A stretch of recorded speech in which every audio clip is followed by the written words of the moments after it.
Ana Cláudia aguardava a chegada do ônibus que a levaria até o seu trabalho, como fazia todos os dias de sua vida.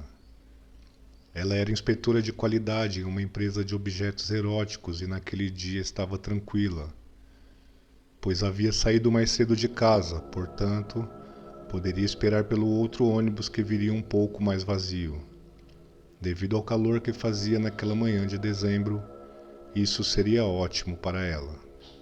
Enquanto terminava de fumar um cigarro, olhou para o outro lado da rua e um pouco mais à frente do ponto de ônibus, avistou uma velha tenda, onde em uma placa de madeira escrita com tinta vermelha e letras de garrancho se lia cartomante. Ela estranhou o fato de nunca ter percebido algo que chamava tanta atenção por causa das cores vibrantes do cetim que a encobria.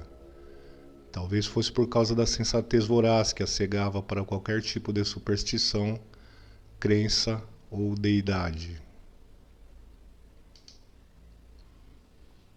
De repente, sentiu-se tomada por uma vontade quase incontrolável de atravessar a rua. Entretanto, hesitou. Não seja ridícula, pensou, achando graça e vergonha ao mesmo tempo, pois era ateia desde sempre. E se por um lado acreditar em um Deus soberano e eterno parecia piada, uma mera cartomante seria como morder a própria língua. Mas a vontade crescia como uma força incontrolável que a tomava por inteiro, atingindo corpo, alma e coração. Nada mais poderia ser feito, além de ceder. Então ela atravessou a rua e caminhou pela calçada até a velha tenda. Parou diante da porta e, quase como um brinquedo teleguiado, entrou. O cheiro de alcatrão misturado com o cheiro de cachaça e alecrim a fizeram espirrar. Logo, uma velha de vestido azul e com um adorno dourado sobre a testa surgiu como que do nada diante de seus olhos e a encarou com um olhar paternal. Seja bem-vinda, princesa. Deseja conhecer seu destino? Ainda incrédula de si mesma por se permitir estar ali, não disse sim nem não, resumindo-se apenas ao silêncio que gritava em sua mente. Era como se houvesse um conflito interno no qual perdia lentamente a batalha sem se dar conta. Sente-se, disse a velha cartomante, apontando a mão enrugada para uma das duas cadeiras que estavam perto de uma mesa redonda encoberta por um tecido preto e aveludado.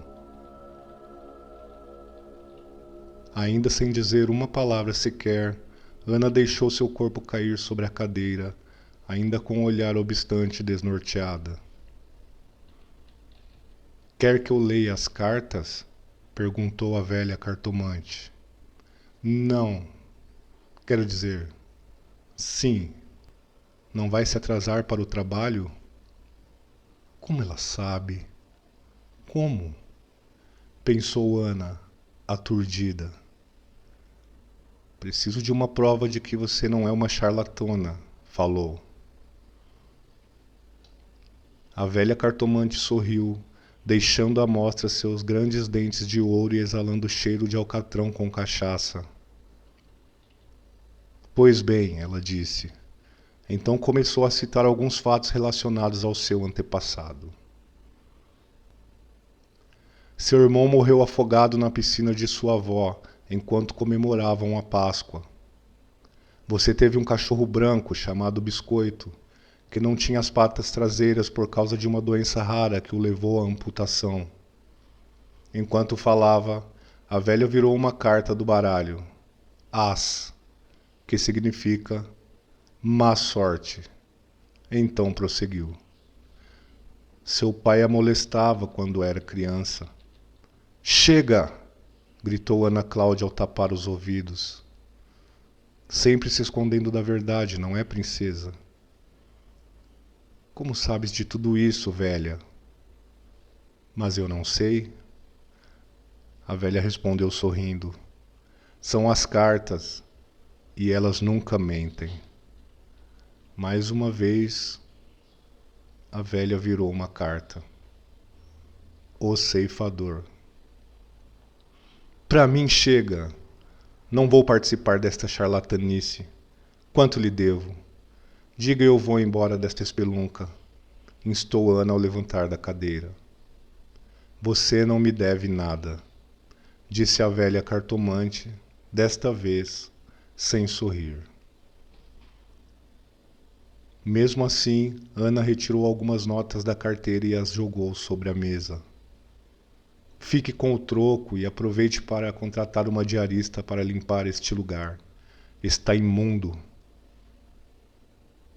Ainda falta a última carta, princesa. Não quer saber o que ela diz? Só não vou mandá-la enfiar naquele lugar, porque respeito os mais velhos. Ana deixou o recinto furiosa, decidida e sem olhar para trás. A velha cartomante ficou ali sentada por alguns instantes até que lentamente virou a carta sobre a mesa. Era a morte. Do lado de fora pôde-se ouvir a freada brusca do ônibus que acabara de atropelar uma mulher. Quando os curiosos correram para ver, não havia nada mais que se pudesse fazer. Ana Cláudia estava morta.